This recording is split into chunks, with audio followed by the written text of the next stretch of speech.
ਪਾਤਰ ਦੀਆਂ ਸਤਰਾਂ ਨੇ ਕਿ ਜੇ ਲੱਗੀ ਤੇਰੇ ਕਾਲਜੇ ਹਾਲੇ ਛੁਰੀ ਨਹੀਂ, ਤਾਂ ਇਹ ਨਾ ਸਮਝ ਕੇ ਸ਼ਹਿਰ ਦੀ ਹਾਲਤ ਬੁਰੀ ਨਹੀਂ। ਮੈਂ ਹਰਜਿੰਦਰ ਸਿੰਘ ਰੰਧਾਵਾ, ਤੁਸੀਂ ਦੇਖ ਰਹੇ ਹੋ ਪੰਜਾਬ ਟੈਲੀਵਿਜ਼ਨ। ਮੇਰੇ ਨਾਲ ਨੇ ਸਰਦਾਰ ਨਰਿੰਦਰਪਾਲ ਸਿੰਘ। ਰੋਮ ਸੜਦਾ ਰਿਹਾ, ਨੀਰੋ ਬੰਸਰੀ ਵਜਾਉਂਦਾ ਰਿਹਾ। 12 ਸਾਲੀ ਤਾਂ ਰੋੜੀ ਦੀ ਵੀ ਸੁਣੀ ਜਾਂਦੀ ਆ। ਕੁਝ ਸਤਰਾਂ ਮੁਹਾਵਰਿਆਂ ਜਿਹੜੀਆਂ ਮਰਜ਼ੀ ਤਸ਼ਬੀਹਾਂ ਨਾਲ ਮਿਲ ਲਈਏ, ਅਖੀਰ 'ਚ ਪੰਜਾਬ ਦਾ ਦਰਦ ਉਛਲ ਪੈਂਦਾ ਹੈ। ਉਹ ਲੋਕ ਜਿਹੜੇ ਮਹਿਫਲਾਂ ਦੇ ਵਿੱਚ ਜਿਹੜੇ ਸ਼ਾਮ ਦੇ ਵਿਸਕੀ ਨਾਲ ਜਾਂ ਚਾਹ ਦੇ ਕੱਪ ਤੇ ਮਿਲਦਿਆਂ ਦੁੱਖ ਫਰੋਲ ਕੇ ਚੁੱਪ ਹੋ ਜਾਂਦੇ ਆ, ਗੱਲ ਉਹਨਾਂ ਤੱਕ ਮੁੱਕਣੀ ਨਹੀਂ ਜਿੰਨਾ ਚਿਰ ਨੰਗੇ ਧੜ ਲੜਿਆ ਨਹੀਂ ਜਾਊ। ਸਮਾਂ ਪੁਰਾਣਾ ਯਾਦ ਆਉਂਦਾ। 2012 ਦੇ ਵਿੱਚ ਮਾਣਯੋਗ ਹਾਈ ਕੋਰਟ 'ਚ ਇੱਕ ਕੇਸ ਨਜ਼ਰੇ ਅਨਾਇਤ ਹੁੰਦਾ ਹੈ ਤੇ ਉਹਦੇ ਵਿੱਚ ਪੰਜਾਬ ਦੇ ਵੱਡੇ ਪੋਲੀਟੀਸ਼ੀਅਨਸ, ਬਿਊਰੋਕਰੇਟਸ ਤੇ ਅਫਸਰ, ਉਹਨਾਂ ਦਾ ਜ਼ਿਕਰ ਆਉਂਦਾ ਹੈ ਕਿ ਚੰਡੀਗੜ੍ਹ ਦੇ ਆਸੇ-ਪਾਸੇ ਪੰਜਾਬ ਦੀ ਕਰੋੜਾਂ ਅਰਬਾਂ ਦੀ ਜ਼ਮੀਨ ਹੜੱਪ ਲਈ ਗਈ ਹੈ। ਉਹ ਕੰਪਲੇਂਟ ਹਾਈ ਕੋਰਟ 'ਚ ਡਿਸਕਸ ਹੁੰਦੀ ਆ। ਪੰਜਾਬ ਵੱਲੋਂ ਤਤਕਾਲੀ ADGP doctor Chandra Shekhar report submit ਕਰਦੇ ਆ। ਉਸ ਤੋਂ ਬਾਅਦ ਹਾਈ ਕੋਰਟ ਇੱਕ ਟ੍ਰਿਬਿਊਨਲ ਕਾਇਮ ਕਰ ਦਿੰਦਾ ਤੇ ਉਹ ਟ੍ਰਿਬਿਊਨਲ ਜਸਟਿਸ ਕੁਲਦੀਪ ਸਿੰਘ ਦੀ ਅਗਵਾਈ 'ਚ ਹੈ। ਉਹ ਜਸਟਿਸ ਕੁਲਦੀਪ ਸਿੰਘ ਜਿਹੜੇ ਸੁਪਰੀਮ ਕੋਰਟ ਦੇ ਸਾਬਕਾ ਜੱਜ ਨੇ ਔਰ ਜਿਨ੍ਹਾਂ ਦੀ ਇਮਾਨਦਾਰੀ ਦੀ ਸਹੁੰ ਖਾਧੀ ਜਾ ਸਕਦੀ ਹੈ।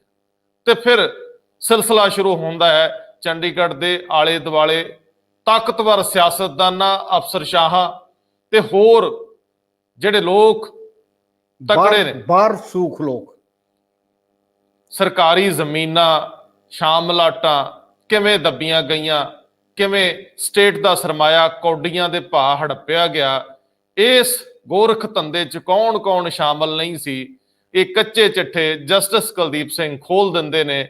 ਬਰੀਕ ਛਾਨਣਾ ਲੱਗਦਾ ਹੈ, ਬੜੇ ਸਾਰੇ ਬੇਨਕਾਬ ਹੁੰਦੇ ਆ, ਲੇਕਿਨ ਕੋਰਟ ਦੇ ਵਿੱਚ ਉਹ ਰਿਪੋਰਟ ਪਈ ਰਹਿ ਜਾਂਦੀ ਆ। ਅਸੀਂ ਸਿੱਧੂ ਨੂੰ ਕ੍ਰਿਟਿਸਾਈਜ਼ ਕਰਦੇ ਆ, ਸਿੱਧੂ ਨੇ ਕੁਝ ਨਹੀਂ ਕੀਤਾ, ਲੇਕਿਨ ਅੱਜ ਕਾਗਜ਼ ਫਰੋਲਦੇ ਆ ਜਦੋਂ ਸਿੱਧੂ ਦੇ ਸਮੇਂ ਦੇ ਵਿੱਚ ਉਹ ਰਿਪੋਰਟ ਵਾਪਸ ਸਿੱਧੂ ਦੀ ਇੱਕ ਸਬ ਕਮੇਟੀ ਦੇ ਵਿੱਚ ਆਉਂਦੀ, ਜਿਹਦੇ ਵਿੱਚ ਸਾਰੇ ਅਧਿਕਾਰੀ ਸੀਗੇ। ਉਹ ਰਿਪੋਰਟ ਪੜ੍ਹਨ ਤੋਂ ਬਾਅਦ ਇਹ ਸਾਰੀਆਂ ਇਨਕਰੋਚਮੈਂਟਸ, ਇਹ ਸਾਰੇ ਨਜਾਇਜ਼ ਕਬਜ਼ੇ ਜਿਹੜੀਆਂ ਉਹ ਜਾਂਚਾਂ ਸੀ, ਉਸ ਤੋਂ ਬਾਅਦ ਇਹਨਾਂ ਨੂੰ ਵਾਪਸ ਹਥਿਆਉਣ ਲਈ, ਸਰਕਾਰ ਦੇ ਖਜ਼ਾਨੇ 'ਚ ਲਿਆਉਣ ਲਈ ਇੱਕ ਕਮੇਟੀ ਬਣ ਜਾਂਦੀ। ਉਹਦੇ ਵਿੱਚ ਵੀ ਫਿਰ ਚੰਦਰ ਸ਼ੇਖਰ ਸ਼ਾਮਲ ਕੀਤੇ ਜਾਂਦੇ ਆ। ਉਹਨਾਂ ਦੇ ਨਾਲ ਰਿਟਾਇਰਡ ਜਸਟਿਸ ਸਾਰੋਂ, ਜਿਨ੍ਹਾਂ ਨੂੰ ਹੁਣ ਗੁਰਦੁਆਰਾ ਚੋਣ ਕਮਿਸ਼ਨ ਲਾਇਆ ਗਿਆ, ਉਹਨਾਂ ਨੂੰ ਸ਼ਾਮਲ ਕਰ ਲਿਆ ਜਾਂਦਾ ਹੈ। ਤੇ ਫਿਰ ਸ਼ਾਇਦ ਇਹ ਮਾਰਚ 2019 ਦੇ ਵਿੱਚ ਕੈਬਨਿਟ ਦੇ ਵਿੱਚ ਪੇਸ਼ ਹੁੰਦੀ ਆ ਰਿਪੋਰਟ, ਜਿਹਦੇ ਵਿੱਚ ਸਾਰੇ ਹਵਾਲੇ ਪੰਜਾਬ ਗਵਰਨਮੈਂਟ ਦਾ, ਪੁਰਾਣਾ ਚੰਦਰ ਸ਼ੇਖਰ ਵਾਲੀ ਜਾਂਚ, ਜਸਟਿਸ ਕੁਲਦੀਪ ਸਿੰਘ ਵਾਲੀ ਰਿਪੋਰਟ, ਜਾਂ ਉਹ ਸਾਰੇ ਕੋਈ ਤੋਂ ਬਾਅਦ ਜਿਹੜੀ ਨਵੀਂ ਰਿਪੋਰਟ ਪੇਸ਼ ਹੁੰਦੀ ਕਿ ਕਿੰਨਾ ਰਸੂਖਦਾਰਾਂ ਨੇ 60 ਦੇ ਕਰੀਬ ਜ਼ਿਕਰ ਆਇਆ ਕਿ ਉਹਨਾਂ ਰਸੂਖਦਾਰਾਂ ਨੇ ਅਰਬਾਂ ਰੁਪਈਆਂ ਦੀ ਉਹ ਜ਼ਮੀਨ ਜਾਇਦਾਦ ਪੰਜਾਬ ਦੇ ਲੋਕਾਂ ਦਾ ਸਰਮਾਇਆ ਨੱਪਿਆ। ਲੇਕਿਨ 19 ਤੋਂ ਬਾਅਦ, ਮਾਰਚ 19 ਤੋਂ ਬਾਅਦ ਨਵਜੋਤ ਸਿੰਘ ਸਿੱਧੂ ਮਈ ਦੇ ਵਿੱਚ ਹੋਈਆਂ ਪਾਰਲੀਮਾਨੀ ਚੋਣਾਂ ਤੋਂ ਬਾਅਦ ਬਾਹਰ ਹੋ ਜਾਂਦੇ ਆ। ਕੈਬਨਿਟ ਦੇ ਵਿੱਚ ਉਹ ਨੱਪੀ ਰਹਿ ਜਾਂਦੀ ਆ। ਇਹ ਦਰਦ ਫਿਰ ਛਲਕਦਾ ਜਦੋਂ ਬੀਤੇ ਕੱਲ ਵਿਜੀਲੈਂਸ ਬਹੁਤ ਸਾਰੇ ਲੋਕਾਂ ਨੂੰ ਸ਼ਾਮਲਾਟ ਨੱਪਣ ਦੇ ਥੱਲੇ ਗ੍ਰਿਫਤਾਰ ਕਰਨ ਦਾ ਦਾਅਵਾ ਕਰਦੀ ਆ। ਉਦੋਂ ਪੁਰਾਣੇ ਸਮਿਆਂ ਦੇ ਮਾਲ ਮੰਤਰੀਆਂ ਤੋਂ ਲੈ ਕੇ ਆਉਂਦੇ ਸਮਿਆਂ ਦੇ ਅਫਸਰਾਂ ਤੱਕ ਜਿਹੜੇ ਕਬਜ਼ਾਧਾਰੀ ਨੇ, ਵੱਡੇ ਵੱਡੇ ਫਾਰਮ ਹਾਊਸ, ਚੰਡੀਗੜ੍ਹ ਦੇ ਬਾਹਰ ਲਿੰਕ ਰੋਡਾਂ ਤੇ ਜਾਓ ਤੁਹਾਨੂੰ ਪਤਾ ਲੱਗ ਜਾਊਗਾ, ਵੱਡੇ ਵੱਡੇ ਫਾਰਮ ਹਾਊਸ, ਖੂਬਸੂਰਤ ਲੈ ਲਹਿਰਾਉਂਦੇ ਜਿਹੜੇ ਪਾਮ ਦੇ ਦਰਖਤ ਤੇ ਉਹਨਾਂ ਦੇ ਵਿੱਚ ਸ਼ਾਮ ਦੀਆਂ ਮਹਿਫਲਾਂ, ਉਹ ਆਨੰਦ ਹੀ ਵੱਖਰੇ ਆ। ਸਵਰਗ ਵਰਗਾ ਨਜ਼ਾਰਾ। ਇੱਥੇ ਪਿੰਡਾਂ ਦੇ ਵਿੱਚ ਬੰਦਾ ਸ਼ਾਮ ਤੱਕ ਮਰ ਜਾਂਦਾ, ਖੱਪ ਜਾਂਦਾ ਹੈ, ਨੀਂਦ ਆਉਂਦੀ ਹੈ। ਉੱਥੇ ਨੀਂਦ ਨਹੀਂ ਆਉਂਦੀ, ਸ਼ਾਨਦਾਰ ਵਿਸਕੀ ਲੈ ਕੇ ਵੀ ਨੀਂਦ ਨਹੀਂ ਆਉਂਦੀ। ਲੋਕਾਂ ਨੂੰ ਨੀਂਦ ਆਵੇ ਕਿਉਂ? ਗੁਰਬਾਣੀ ਦਾ ਮਾਂ ਵਾਕ ਹੈ ਨਾ, ਦੱਸ ਦਿਓ ਤੁਸੀਂ, ਪਾਪ ਕਮਾਉਂਦੇ ਤੇਰਾ ਕੋਈ ਨਾ ਬੇਲੀ ਨਾ। ਦੇਖੋ, ਕਾਰਨ ਇਹ ਆ ਕਿ ਅੱਜ ਦੀਆਂ ਅਖਬਾਰਾਂ ਦੇ ਵਿੱਚ ਇੱਕ ਖਬਰ ਛਪੀ ਜੀ ਕਿ 2010-11 ਤੋਂ ਲੈ ਕੇ ਚੰਡੀਗੜ੍ਹ ਦੇ ਲਾਗੇ ਮੋਹਾਲੀ ਦੇ ਸ਼ਹਿਰ ਨੇੜੇ ਪਿੰਡ ਮਜ਼ਾਰੀਆਂ ਜੀ, ਉਹਦੀ 316 ਏਕੜ ਜ਼ਮੀਨ, ਸ਼ਾਮਲਾਟ ਜ਼ਮੀਨ ਜਿਹੜੀ ਆ ਜੀ, ਉਹਦੇ ਯਾਲੀ ਮਾਲਕ ਕਿੱਦਾਂ ਪੈਦਾ ਕਰ ਦਿੱਤੇ ਗਏ। ਔਰ ਜਿਹੜੀ ਰਿਪੋਰਟ ਆ ਵਿਜੀਲੈਂਸ ਵਿਭਾਗ ਦੀ ਆ, ਅਸੀਂ ਇੱਥੇ ਕੋਈ ਕਿੰਤੂ ਪਰੰਤੂ ਨਹੀਂ ਕਰਦੇ, ਲੇਕਿਨ ਜੋ ਰਿਪੋਰਟ ਹੈ ਉਹਦੇ ਅਨੁਸਾਰ ਤੇ ਅਜੇ ਛੋਟੀਆਂ ਛੋਟੀਆਂ ਮੱਛੀਆਂ ਨੇ ਜਿਨ੍ਹਾਂ ਨੇ ਆਪਣਾ ਰਸੂਖ ਵਰਤ ਕੇ ਅਹੁਦੇ ਦੀ ਦੁਰਵਰਤੋਂ ਕਰਦਿਆਂ ਜਾਲੀ ਐਫੀਡੇਵਿਟ ਬਣਾਏ, ਜਾਲੀ ਮਾਲਕ ਬਣਾਏ, ਆਪੇ ਮੋਹਰਾਂ ਲਾਈਆਂ, ਆਪੇ ਹੀ ਹੱਕ ਦਿੱਤੇ। ਲੇਕਿਨ ਰੌਲਾ ਉਦੋਂ ਪੈ ਗਿਆ ਜਦੋਂ ਇੱਕ ਸ਼ਖਸ ਦੇ ਕੋਲੋਂ ਉਸ ਸ਼ਖਸ ਨੇ ਸ਼ਿਕਾਇਤ ਕੀਤੀ ਕਿ ਮੇਰੇ ਕੋਲੋਂ ਰੁਪਈਆ 1 ਕਰੋੜ ਲੈ ਲਿਆ ਸੀ 60 ਏਕੜ ਜ਼ਮੀਨ ਵੇਚਣ ਦਾ, ਤੇ 15 ਲੱਖ ਰੁਪਈਆ ਤੇ ਉਹ ਇੰਤਕਾਲ ਵਗੈਰਾ ਦਾ ਵੀ ਲੈ ਲਿਆ ਸੀਗਾ ਫਲਾਣੇ ਅਫਸਰ ਨੇ ਜੀ, ਤੇ ਜ਼ਮੀਨ ਦਾ ਕਬਜ਼ਾ ਤੇ ਮੈਨੂੰ ਅਜੇ ਤੱਕ ਨਹੀਂ ਮਿਲਿਆ। ਹੁਣ ਉਹ ਸਾਰਾ ਖਿੱਦੋ ਢਿੜਦਾ ਜਿਹੜਾ ਆ ਉਹ ਜਾਂਦਾ ਕਿ ਇਹ ਕਾਰੋਬਾਰ ਜਿਹੜਾ 19-20 ਸਾਲ ਬਾਅਦ ਵਿਜੀਲੈਂਸ ਬਿਊਰੋ ਨੇ ਬਾਹਰ ਕੱਢਿਆ ਸਿਰਫ ਇੱਕ ਤਹਿਸੀਲ ਦਾ, ਉਹ ਕਿੱਥੋਂ ਤੁਰਿਆ ਸੀ 2010-11 ਤੋਂ। ਇਹਦਾ ਮਤਲਬ ਕਿ ਪੂਰਾ ਤੁਸੀਂ ਯਾਦ ਕਰੋ ਕਿ 12 ਸਾਲ ਕਿਸੇ ਨੇ ਹਵਾ ਨਹੀਂ ਨਿਕਲਣ ਦਿੱਤੀ। ਮੈਂ ਤਾਂ ਹੀ ਜ਼ਿਕਰ ਕੀਤਾ ਸੀ ਕਿ 12 ਸਾਲੀ ਰੋੜੀ ਦੀ ਸੁਣੀ ਜਾਂਦੀ। ਹਾਂ, ਪੰਜਾਬ ਦੀ ਆਖਰ ਸਦੀਓ ਚੱਲੀ ਆ ਜੀ, ਕੌਣ ਸੁਣਦਾ? ਲੇਕਿਨ ਉਹਦੇ ਚ ਜਿਹੜੀ ਗੱਲ ਤੁਸੀਂ ਸ਼ੁਰੂਆਤ ਚ ਕਰ ਦਿੱਤੀ, ਉਹ ਇੱਕ ਜਿਹੜਾ ਤੁਸੀਂ ਜ਼ਿਕਰ ਕੀਤਾ ਕਿ ਇਹ ਜਦੋਂ ਕਾਰੋਬਾਰ ਤੁਰਦਾ ਆ, ਇੱਕ ਐਡਵੋਕੇਟ ਉੱਠਦੇ ਨੇ ਮਾਨਯੋਗ ਹਾਈ ਕੋਰਟ ਦੇ ਵਿੱਚ ਦਰਖਾਸਤ ਦਿੰਦੇ ਨੇ ਕਿ ਇਹ ਕਾਰੋਬਾਰ ਚਾਲੂ ਆ। ਉਸ ਵੇਲੇ ਕਹਿੰਦੇ ਨੇ ਕਿ ਸਟੇਟ ਗਵਰਨਮੈਂਟ ਦਾ ਜਵਾਬ ਮੰਗਿਆ ਗਿਆ। ਚੀਫ ਸੈਕਟਰੀ ਪੰਜਾਬ ਜਿਹੜੇ ਨੇ ਪੇਸ਼ ਹੁੰਦੇ ਨੇ, ਬਕਾਇਦਾ ਦੱਸਦੇ ਨੇ ਕਿ ਇਹਦੇ ਤੋਂ ਪਹਿਲਾਂ ਸਾਡੇ ਜਿਹੜੇ ADGP ਨੇ ਡਾਕਟਰ ਚੰਦਰ ਸ਼ੇਖਰ, ਉਹਨਾਂ ਨੇ ਵੀ ਇੱਕ ਰਿਪੋਰਟ ਤਿਆਰ ਕੀਤੀ ਹੈ। ਆਹ ਰਿਪੋਰਟ ਹੈ ਤੇ 60 ਬਾਹਰ ਸੂਖ ਲੋਕ ਨੇ ਜਿਹੜੇ ਚ ਸੀਨੀਅਰ ਪੁਲਿਸ ਅਧਿਕਾਰੀ ਨੇ, ਸਾਬਕਾ ਜੱਜ ਨੇ, ਸਾਬਕਾ IAS ਅਫੀਸਰ ਨੇ, ਸਿਆਸਤਦਾਨ ਵੀ ਤਗੜੇ ਨੇ। 60 ਦਾ ਗਿਣਤੀ ਜਿਹੜੀ ਆ ਉਸ ਵੇਲੇ ਰੱਖੀ ਜਾਂਦੀ ਹੈ ਜੀ। ਮਾਨਯੋਗ ਜੱਜ ਜਿਹੜੇ ਨੇ ਜਸਟਿਸ MM ਕੁਮਾਰ ਤੇ ਜਸਟਿਸ ਅਲੋਕ ਸਿੰਘ, ਉਹ ਕਹਿੰਦੇ ਨੇ ਕਿ ਠੀਕ ਹੈ, ਇਹਦੀ ਪੂਰੀ ਜਾਂਚ ਹੋਣੀ ਚਾਹੀਦੀ ਹੈ। ਜਿਹੜੇ ਵਕੀਲ ਸ਼ਿਕਾਇਤ ਕਰਦੇ ਨੇ ਉਹ ਕਹਿੰਦੇ ਨੇ ਕਿ ਜੇ ਮਾਨਯੋਗ ਅਦਾਲਤ ਚਾਹੇ ਤੇ ਮੈਂ ਖੁਦ ਤੁਹਾਡਾ ਸਾਥ ਦੇ ਸਕਦਾ। ਖੁਦ ਪੰਜਾਬ ਦੇ ਜਿਹੜੇ ਐਡਵੋਕੇਟ ਜਨਰਲ ਨੇ ਉਸ ਵੇਲੇ ਦੇ, ਉਹ ਕਹਿੰਦੇ ਨਹੀਂ, ਇਹ ਜਾਂਚ ਕਮੇਟੀ ਵੱਖਰੀ ਬਣੇ। ਉਸ ਵੇਲੇ ਜਸਟਿਸ ਕੁਲਦੀਪ ਸਿੰਘ ਦੀ ਅਗਵਾਈ ਹੇਠ 3 ਮੈਂਬਰੀ ਕਮੇਟੀ ਬਣਦੀ ਜੀ, ਔਰ ਇਹ ਕਮੇਟੀ ਜਿਹੜੀ ਆ ਸਾਰਾ ਕੁਝ ਘੋਖਦੀ ਆ, ਰਿਕਾਰਡ ਜੋ ਕੁਝ ਪਿਆ ਆ, ਲਗਭਗ 2 ਸਾਲ ਲਾ ਗਏ। 2 ਨਹੀਂ ਕਹੋਗੇ ਤੁਸੀਂ, ਇੱਕ ਸਾਲ ਹੀ, 12 ਇੱਕ ਸਾਲ ਵੀ ਨਹੀਂ ਆ, ਕਿਉਂਕਿ 29 ਮਈ ਨੂੰ ਅਦਾਲਤ 29 ਮਈ 2012 ਨੂੰ ਅਦਾਲਤ ਬਣਾਉਂਦੀ ਹੈ ਟ੍ਰਿਬਿਊਨਲ, ਤੇ 11 ਮਾਰਚ 2013 ਨੂੰ ਰਿਪੋਰਟ ਜਿਹੜੀ ਆ ਸਬਮਿਟ ਹੋ ਜਾਂਦੀ ਵੀ ਕੀ ਕਿੱਥੇ ਪਿਆ ਆ।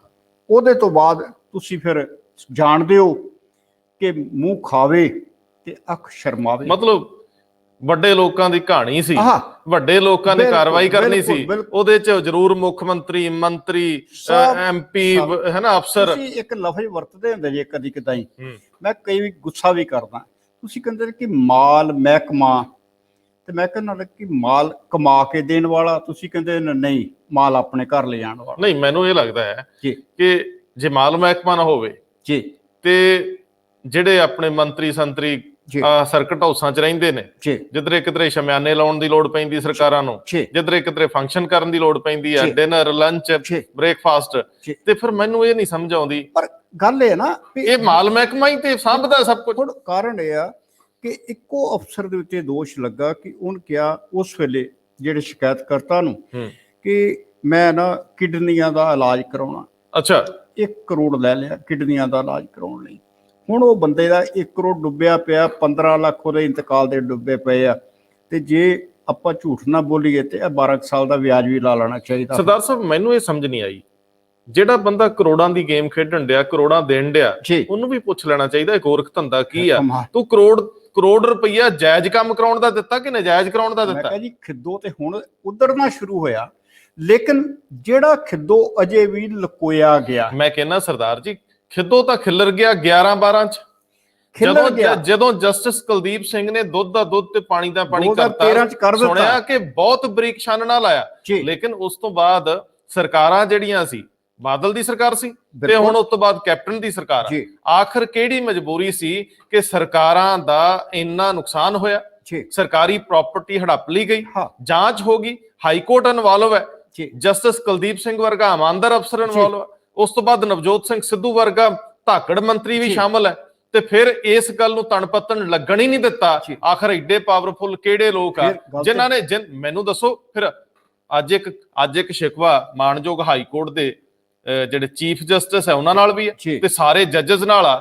ਆਖਰਕਾਰ ਉਹ ਵੀ ਤਾਂ ਆਪਣੇ ਘਰਾਂ 'ਚ ਬਹਿ ਕੇ ਪੰਜਾਬ ਦੀ ਦੁਰਗਤੀ ਦੇਖਦੇ ਹੋਣਗੇ। ਬਿਲਕੁਲ ਉਹਨਾਂ ਨੂੰ ਇਹ ਬੇਨਤੀ ਆ ਕਿ ਡਰੱਗਸ ਮਾਮਲੇ ਦੇ ਉੱਤੇ 3-4 ਰਿਪੋਰਟਾਂ ਲੰਬਿਤ ਪਈਆਂ ਹਾਈ ਕੋਰਟ 'ਚ।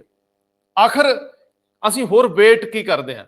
ਕਿੰਨੇ ਕੁ ਹੋਰ ਸਿਵੇ ਬਲਣੇ ਆ? ਜੀ ਕਿੰਨੇ ਕੁ ਹੋਰ ਘਰਾਂ 'ਚੋਂ ਧੂੰਆਂ ਉੱਠਣਾ ਬੰਦ ਹੋਣਾ? ਕਿੰਨੇ ਚੁੱਲ੍ਹਿਆਂ ਦੀ ਅੱਗ ਬੁਝਾਉਣੀ ਆ ਅਸੀਂ? ਜੀ ਸਾਨੂੰ ਮਾਣਯੋਗ ਹਾਈ ਕੋਰਟਾਂ ਦੇ ਅਦਾਲਤਾਂ ਦੇ ਜੱਜਸ ਨੂੰ ਇਹ ਬੇਨਤੀ ਆ ਕਿ ਅੱਖਾਂ ਨਾ ਬੰਦ ਕਰੋ। ਜੀ। ਤੁਹਾਡੀ ਵੱਡੀ ਜ਼ਿੰਮੇਵਾਰੀ ਆ। ਸਿਸਟਮ ਸਾਰਾ ਕਲੈਪਸ ਕਰ ਗਿਆ। ਜੇ ਹਾਈ ਕੋਰਟਾਂ ਸੁਪਰੀਮ ਕੋਰਟਾਂ ਵੀ ਕੁਝ ਨਾ ਕਰਿਆ ਜੀ। ਤੇ ਆਖਰ ਜ਼ਿੰਮੇਵਾਰੀ ਕਿਹਦੀ ਫਿਕਸ ਹੋਊਗੀ? ਜੀ। ਜੱਜਸ ਨੇ ਜੇ ਅੱਜ ਤੱਕ ਉਹ ਡਰੱਗਸ ਵਾਲੀ ਰਿਪੋਰਟ ਨੱਪੀ ਪਈ ਆ, ਕਿਹਨੇ ਨੱਪੀ ਆ? ਕਿਉਂ ਲੰਬੀਆਂ ਤਰੀਕਾਂ ਪੈਂਦੀਆਂ? ਕਿਉਂ ਕਾਰਵਾਈ ਨਹੀਂ ਹੋਈ? ਨੋਟਿਸ ਲੈ ਸਕਦੇ ਆ। ਨਹੀਂ, ਉਹਨਾਂ ਕੋਲ ਹੀ ਪਈ ਆ। ਹਾਂ ਸਰਦਾਰ ਜੀ, ਨੋਟਿਸ ਤਾਂ ਉਦੋਂ ਲਓ ਜਦੋਂ ਤੁਹਾਡੇ ਕੋਲ ਮਸਲਾ ਨਹੀਂ। ਮਸਲਾ ਤਾਂ ਤੁਹਾਡੇ ਕੋਲ ਪਿਆ, ਸੀਲਬੰਦ ਪਿਆ। ਮੈਨੂੰ ਸਰਦਾਰ ਜੀ ਦੂਜਾ ਪੱਖ, ਜੇ ਮੈਂ ਗਲਤ ਹੋਵਾਂ ਮਾਫੀ ਮੰਗ ਲੈਣਾ, ਹੋ ਸਕਦਾ ਕਿਸੇ ਕਾਰਵਾਈ ਲਈ ਭੇਜਿਆ ਹੋਵੇ, ਪਤਾ ਲੱਗਿਆ ਸੀ ਕੋਈ ਰਿਪੋਰਟ ਸ਼ਾਇਦ ਹਰਪ੍ਰੀਤ ਸਿੱਧੂ ਦੀ ਕਿਸੇ ਨੂੰ ਦਿੱਤੀ ਸੀ ਕਾਰਵਾਈ ਲਈ, ਜਾਂ ਸ਼ਾਇਦ ਸੀਐਮ ਕੋਲ ਜਾਂ ਗ੍ਰਹਿ ਮੰਤਰੀ ਕੋਲ, ਕਿਸੇ ਕੋਲ ਪਈ। ਮੈਂ ਸਰਦਾਰ ਸਾਹਿਬ ਦੂਜਾ ਮਸਲਾ ਪੁੱਛਦਾ ਹੈ ਕਿ ਜਸਟਿਸ ਕੁਲਦੀਪ ਸਿੰਘ ਦੀ ਰਿਪੋਰਟ ਹਾਈ ਕੋਰਟ ਦੇ ਹੁਕਮ ਤੇ ਬਣੇ ਟ੍ਰਿਬਿਊਨਲ ਦੀ ਰਿਪੋਰਟ ਜੇਕਰ ਇੰਪਲੀਮੈਂਟ ਨਹੀਂ ਹੁੰਦੀ, ਜੇ ਕਾਰਵਾਈ ਨਹੀਂ ਹੁੰਦੀ, ਤੇ ਇਹ ਅਦਾਲਤ ਦੀ ਮਾਣਹਾਨੀ ਵੀ ਆ। ਜੇਕਰ ਅਦਾਲਤ ਨੇ ਕੋਈ ਹੁਕਮ ਜਾਰੀ ਕੀਤੇ ਆ, ਉਹ ਰਿਪੋਰਟ ਪੇਸ਼ ਹੋਣ ਤੋਂ ਬਾਅਦ ਸਰਕਾਰ ਨੂੰ ਅਗਲੇ ਆਦੇਸ਼ ਲਈ ਦਿੱਤੀ ਆ, ਹੁਣ ਤੱਕ ਇੱਥੇ ਚੁੱਪ ਕਿਉਂ? ਕਿਹੜੀਆਂ ਤਰ੍ਹਾਂ ਇਹਨੂੰ ਦਬਾ ਕੇ ਬੈਠੀਆਂ? ਉਹ ਕਿਹੜੀ ਅਫਸਰਸ਼ਾਹੀ ਆ? ਮੈਂ ਤਾਂ ਚੰਡੀਗੜ੍ਹ 'ਚ ਬੈਠੇ ਜਿਹੜੇ ਜਰਨਲਿਸਟ ਹੈ, ਜਿਹੜੇ ਪੱਤਰਕਾਰ ਵੀਰ ਹੈ, ਉਹਨਾਂ ਨੂੰ ਇੱਕ ਬੇਨਤੀ ਕਰਨਾ ਚਾਹੁੰਦਾ ਕਿ ਬੜੇ ਘੁਟਾਲੇ, ਬੜੇ ਤੁਸੀਂ ਸਕੈਂਡਲ ਬੇਨਕਾਬ ਕੀਤੇ।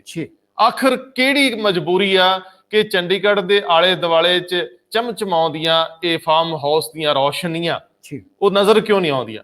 ਆਖਰ ਪੰਜਾਬ ਦਾ ਸਰਮਾਇਆ ਕਿੱਥੇ ਗਿਆ? ਆਖਰ ਵੱਡੇ ਵੱਡੇ ਧਨਾੜ ਜਿਨ੍ਹਾਂ ਨੇ ਇਹ ਸਭ ਹੜੱਪਿਆ, ਉਹਨਾਂ ਨੂੰ ਤੁਸੀਂ ਬੇਨਕਾਬ ਕਿਉਂ ਨਹੀਂ ਕਰਦੇ? ਗੱਲ ਤੇ ਫਿਰ ਉੱਥੇ ਆ ਗਈ ਕਿ ਇੱਕ ਗੱਲ ਹੋਰ ਤੁਸੀਂ ਜਿਹੜੀ ਭੁੱਲ ਗਏ ਹੋ, ਜਿਹੜੇ ਸਾਡੇ ਖਜ਼ਾਨਾ ਮੰਤਰੀ ਨੇ ਜੀ, ਉਹ ਤੀਏ ਚੌਥੇ ਦਿਨ ਕਹਿ ਦਿੰਦੇ ਨੇ ਕਿ ਸਾਡੇ ਸਿਰ ਤੇ ਇੰਨੇ ਹਜ਼ਾਰ ਕਰੋੜ ਦਾ ਹੋਰ ਕਰਜ਼ਾ ਚੜ ਗਿਆ ਜੀ। ਘੱਟੋ ਘੱਟ ਆ ਜਿਹੜੀ ਤੁਹਾਡੀ ਆਪਣੀ ਜ਼ਮੀਨ ਜਿਹੜੀ ਆ ਅਰਬਾਂ ਖਰਬਾਂ ਦੀ, ਜਿਹੜੇ ਲੋਕ ਦੱਬ ਕੇ ਬੈਠੇ ਨੇ, ਇਹਨਾਂ ਨੂੰ ਕੀ ਨਾਂ ਦਓਗੇ? ਇਹ ਕਿਨ ਖਾਲੀ ਕਰਾਉਣੀ? ਇਹ ਲਿਹਾਜ਼ ਨੇ, ਇਹ ਸਰਕਾਰਾਂ ਦੇ ਲਿਹਾਜ਼ ਨੇ ਜੀ। ਗੱਲ ਫਿਰ ਉੱਥੇ ਆ ਗਈ ਕਿ 16 ਅਪ੍ਰੈਲ 2018 ਨੂੰ ਬਕਾਇਦਾ ਕੈਬਨਿਟ ਸਬ ਕਮੇਟੀ ਨੇ ਇੱਕ ਹੋਰ ਸਬ ਕਮੇਟੀ ਬਣਾਈ। ਕੈਬਨਿਟ ਸਬ ਕਮੇਟੀ 'ਚ ਇਹ ਮੁੱਦਾ ਉੱਠਿਆ ਕਿ ਇਹ ਜਿਹੜੀਆਂ ਸਾਰਾ ਕੁਝ ਤੁਹਾਡਾ ਖਲਜੇਗਣ ਆ, ਜਿਹੜੇ ਤੁਹਾਡੇ ਮਹਿਕਮਿਆਂ ਜ਼ਮੀਨਾਂ ਹੀ ਖਾਈ ਜਾਣ ਰਹੇ ਨੇ ਲੋਕ, ਤੁਹਾਡੇ ਇਹ ਜ਼ਮੀਨਾਂ ਤੇ ਖਾਲੀ ਕਰਾਓ ਜੀ। ਇਨਕਰੋਚਮੈਂਟ ਜਿਹੜੀ ਹੈ, ਜਿਹਨੂੰ ਕਹਿੰਦੇ ਗੈਰ ਕਾਨੂੰਨੀ ਕਬਜ਼ਾ, ਖਾਲੀ ਕਰਾਓ। ਉਸ ਵੇਲੇ ਜਿਹੜੀ ਸਬ ਕਮੇਟੀ ਬਣਦੀ ਆ, ਉਹਦੇ ਤੇ ਡਾਕਟਰ ਚੰਦਰ ਸ਼ੇਖਰ ਔਰ ਨਾਲ ਜਿਹੜੇ ਤੁਹਾਡੇ ਆਪਣੇ ਜਸਟਿਸ ਸਾਰੋਂ, ਉਹ ਬਕਾਇਦਾ ਰਿਪੋਰਟ ਬਣਾ ਕੇ 27 ਮਾਰਚ 2019 ਨੂੰ ਫੇਰ ਸੌਂਪ ਦਿੰਦੇ ਨੇ।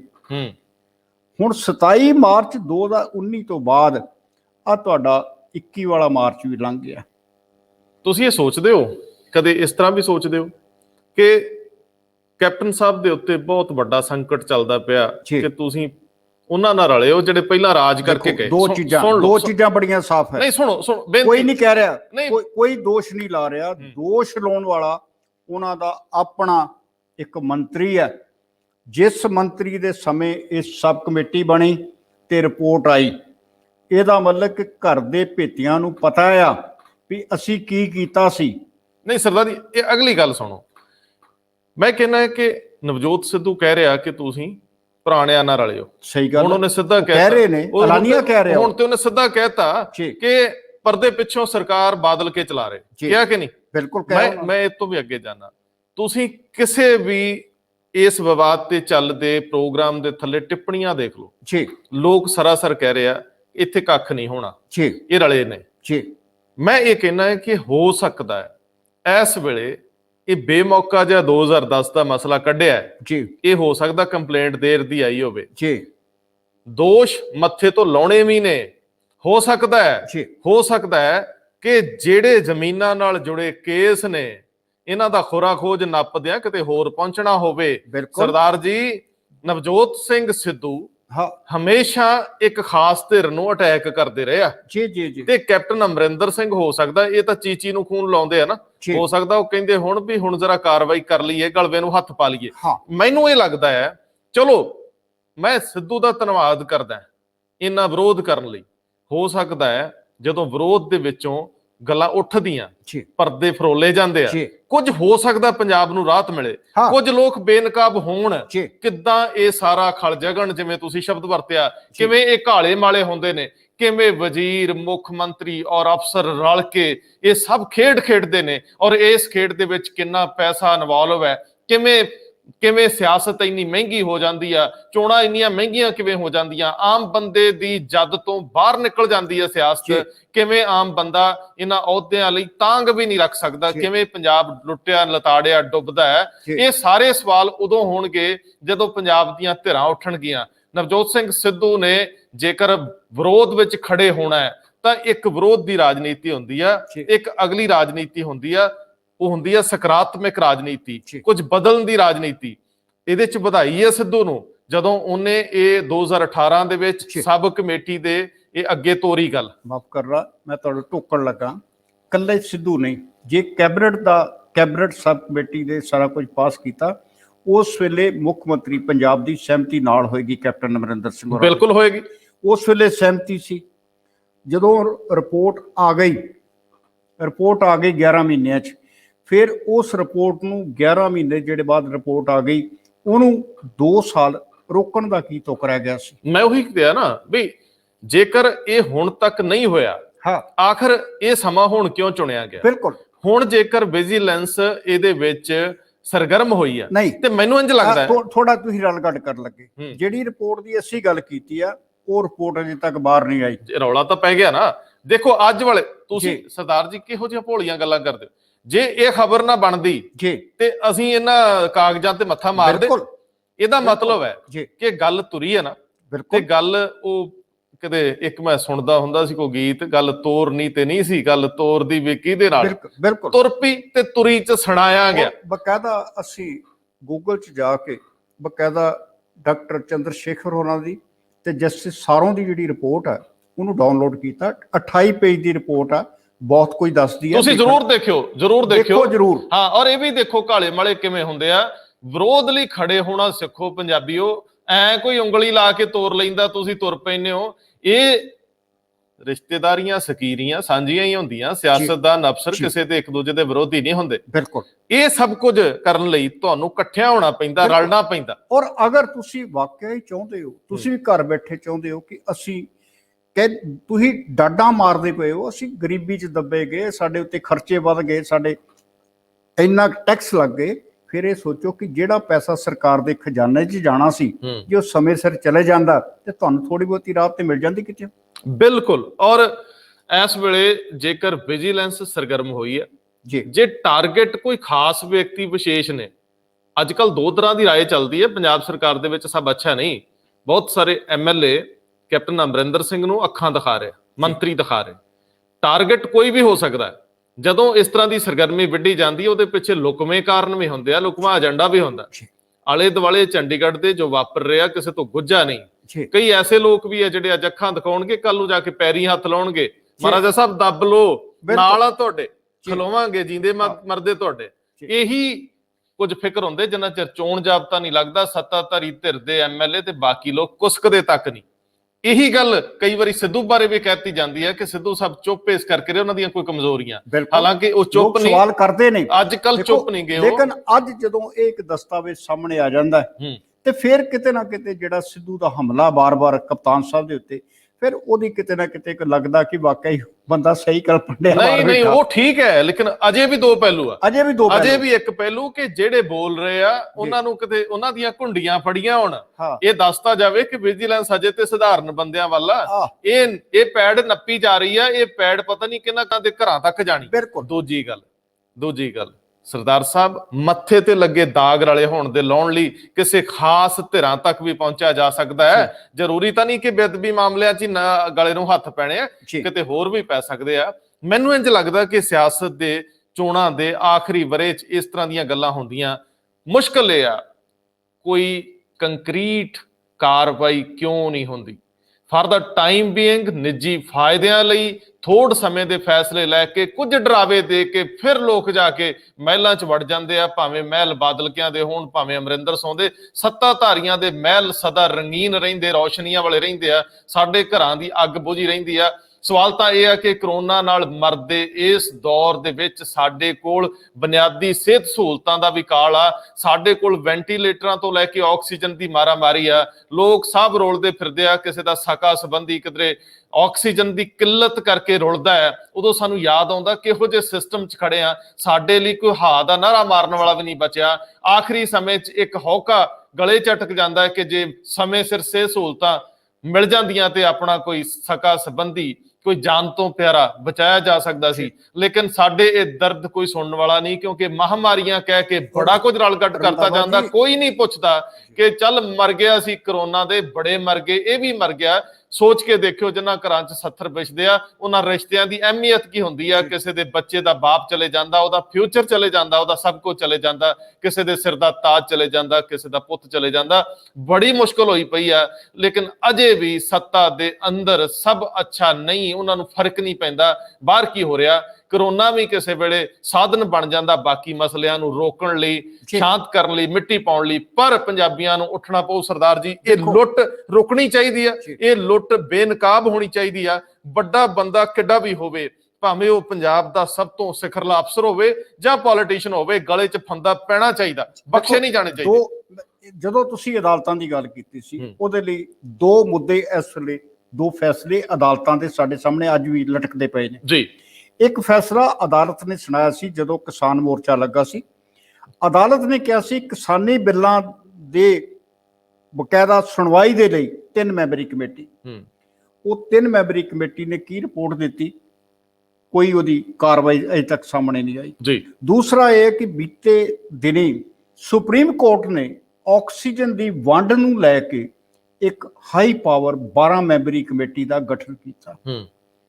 ਹੁਣ ਸਵਾਲ ਇਹ ਆ ਕਿ ਜਦੋਂ ਅਦਾਲਤ ਫੈਸਲਾ ਲੈ ਰਹੀ ਹੈ ਕਿ ਆਕਸੀਜਨ ਦੀ ਵੰਡ ਲਈ ਅਦਾਲਤ ਚਿੰਤਤ ਹੈ, ਔਰ ਸਰਕਾਰਾਂ ਨੂੰ ਪਿਛਾਂਹ ਸੁੱਟ ਕੇ ਆਪਣੀ ਨਿਗਰਾਨੀ ਥੱਲੇ ਕੋਈ ਕਮੇਟੀ ਬਣਾ ਰਹੀ ਹੈ, ਤੇ ਫਿਰ ਅਦਾਲਤਾਂ ਨੂੰ ਇਹ ਵੀ ਮੰਨ ਕੇ ਚੱਲਣਾ ਪਏਗਾ ਕਿ ਵਾਕਿਆ ਹੀ ਜਿਹੜਾ ਨਿਜ਼ਾਮ ਇਸ ਵੇਲੇ ਹੈ ਉਹ ਨਿਜ਼ਾਮ ਲੋਕਾਂ ਨੂੰ ਪਾਲਣ ਯੋਗਾ, ਪੋਸ਼ਣ ਯੋਗਾ ਨਹੀਂ ਰਿਹਾ। ਅੱਜ ਫਿਰ ਨਵਜੋਤ ਸਿੰਘ ਸਿੱਧੂ ਨੇ ਇੱਕ ਵਾਰੀ ਪੰਜਾਬ ਸਰਕਾਰ ਤੇ ਵੱਡਾ ਹਮਲਾ ਬੋਲਿਆ, ਇਹ ਕਹਿੰਦਿਆਂ ਕਿ ਆਪਣੇ ਕਿਸੇ ਅਫਸਰ ਲਈ ਕੋਈ ਗਲੋੜ ਪੈ ਜੇ ਤੇ ਸੁਪਰੀਮ ਕੋਰਟ 'ਚ ਏਦਾਂ ਜਾਂਦੇ ਅਸੀਂ। ਤੇ ਜਦੋਂ ਹੁਣ ਇੰਨੇ ਦਿਨ ਬੀਤਣ ਤੋਂ ਬਾਅਦ ਸੁਪਰੀਮ ਕੋਰਟ 'ਚ ਜਾਣਾ ਮੁਨਾਸਬ ਨਹੀਂ ਸਮਝਿਆ ਕੈਪਟਨ ਅਮਰਿੰਦਰ ਸਿੰਘ ਦੀ ਸਰਕਾਰ ਨੇ ਬੇਅਦਬੀ ਮਾਮਲਿਆਂ 'ਚ। ਇਸ ਤੋਂ ਅੱਗੇ ਇੱਕ ਆਖਰੀ ਗੱਲ ਕਹਿ ਕੇ ਖਤਮ ਕਰਨ ਲੱਗਿਆ ਕਿ ਕਿਸਾਨ ਮਾਮਲਿਆਂ ਨੂੰ ਲੈ ਕੇ ਆਈਡੀਅਲ ਰੋਲ ਨਿਭਾ ਰਹੇ ਕਿਸਾਨ ਆਗੂ, ਕਿਸਾਨ ਅੰਦੋਲਨ ਦੇ ਨਜ਼ਰੀਓਂ ਅੱਜ ਜਦੋਂ ਉੱਥੇ ਇੱਕ ਬੰਗਾਲ ਦੀ ਪੁੱਤਰੀ ਦਾ ਰੇਪ ਮਸਲਾ ਆਉਂਦਾ ਹੈ, ਉਹਨਾਂ ਦੀ ਚੁੱਪ ਸਾਜ਼ਿਸ਼ੀ ਲੱਗਦੀ ਆ। ਇਹ ਖਬਰਾਂ ਰੁਲਦੀਆਂ ਫਿਰਦੀਆਂ ਕਿ ਕਿੰਨੇ ਦਿਨਾਂ ਦੀ ਘਟਨਾ ਸੀ, ਇਹਦੇ ਤੇ ਮਿੱਟੀ ਪਾਉਣ ਦੀ ਕੋਸ਼ਿਸ਼ ਹੋਈ, ਸਮਝੌਤੇ ਕਰਾਉਣ ਦੀ ਹੋਈ। ਮੈਂ ਕਿਸਾਨ ਆਗੂਆਂ ਨੂੰ ਇਹ ਬੇਨਤੀ ਕਰਦਾ ਹਾਂ, ਸਵਾਲ ਪੰਜਾਬ ਦੀ ਪੱਗ ਦਾ ਹੈ, ਤੁਹਾਡੀ ਅਗਵਾਈ ਦਾ ਨਹੀਂ। ਸਵਾਲ ਸਾਡੀ ਅਣਖ ਇੱਜ਼ਤ ਦਾ ਹੈ। ਜਿੰਨੀ ਸ਼ੋਹਰਤ ਬੁਲੰਦੀ ਕਮਾਈ ਆ ਉਹਨੂੰ ਮਿੱਟੀ 'ਚ ਨਾ ਰੋਲੋ। ਜਿਹੜੇ ਜ਼ਿੰਮੇਵਾਰ ਸੀਗੇ ਉਹਨਾਂ ਨੂੰ ਸਜ਼ਾਵਾਂ ਦੇਣ ਲਈ ਨੰਗੇ ਧੜ ਖਲੋ ਕੇ ਬਾਂਹ ਉਲਾਰੋ। ਦੂਜੇ ਬੰਨੇ ਜੇਕਰ ਕੋਈ ਇਹਨਾਂ ਨੈਗੋਸੀਏਸ਼ਨਸ ਦੇ ਵਿੱਚ ਤੁਹਾਡਾ ਸ਼ਾਮਲ ਸੀ ਕਿ ਉਸ ਕੁੜੀ ਦੀ ਇੱਜ਼ਤ ਦਾ ਮੁੱਲ ਉਹਦੇ ਬਾਪ ਨਾਲ ਸੌਦਾ ਕਰਕੇ ਤਾਰਤਾ ਜਾਵੇ, ਉਹਨੂੰ ਚੁਰਾਏ ਨੰਗਾ ਕਰ ਦਿਓ, ਉਹਨੂੰ ਆਪਣੇ ਇਸ ਅੰਦੋਲਨ ਤੋਂ ਕਿੱਕ ਕਰ ਦਿਓ, ਬਾਹਰ ਕੱਢ ਦਿਓ ਤੇ ਮਾਫੀ ਮੰਗੋ ਉਹਨਾਂ ਲੋਕਾਂ ਤੋਂ ਜਿਨ੍ਹਾਂ ਦਾ ਵਿਸ਼ਵਾਸ ਡੋਲਦਾ ਪਿਆ। ਇੱਕ ਛੋਟੀ ਜੀ ਘਟਨਾ ਵੀ ਜੇਕਰ ਨੈਤਿਕਤਾ ਦੇ ਨਜ਼ਰੀਓਂ ਤੁਸੀਂ ਨੀਵੇਂ ਪੈਂਦੇ ਹੋ, ਤੁਸੀਂ ਨੀਵੇਂ ਨਹੀਂ ਪੈਂਦੇ, ਪੰਜਾਬ ਦਾ ਹਰ ਕਿਸਾਨ ਜਿਹੜਾ ਖੇਤੀ ਕਰਦਾ ਉਹ ਨੀਵਾਂ ਪੈਂਦਾ ਹੈ। ਤੁਰੰਤ ਫੈਸਲੇ ਲੈਣ ਲਈ ਆਪਣੇ ਆਪ ਨੂੰ ਇੰਨੇ ਉੱਚੇ ਕਰੋ ਕਿ ਇਸ ਅੰਦੋਲਨ ਦੀ ਧਮਕ ਤੇ ਜਲੌ ਦੁਨੀਆ ਭਰ 'ਚ ਜਿਹੜਾ ਫੈਲਿਆ ਮੱਠਾ ਨਾ ਪੈ ਜੇ। ਲੋਕਾਂ ਦੀ ਹਾਜ਼ਰੀ ਉਨੀ ਜ਼ਰੂਰੀ ਨਹੀਂ ਜਿੰਨਾ ਤੁਹਾਡਾ ਬੁਲੰਦ ਕਿਰਦਾਰ ਚਾਹੀਦਾ ਹੈ। ਅੱਜ ਤੁਹਾਡੇ ਤੇ ਹਰਫਾ, ਇਹਨੂੰ ਸਾਫ਼ ਕਰ ਲਓ, ਇਹ ਬਹੁਤ ਜ਼ਰੂਰੀ ਆ। ਅਦਰਵਾਈਜ਼ ਅੱਗੇ ਹੀ ਡਾਮਾਡੋਲ ਇਸ ਅੰਦੋਲਨ ਨੂੰ ਹੋਰ ਠੁੰਮਣਾ ਦੇਣਾ ਬਹੁਤ ਔਖਾ ਹੋਊਗਾ। ਬਹੁਤ ਮਿਹਰਬਾਨੀ, ਬਹੁਤ ਧੰਨਵਾਦ।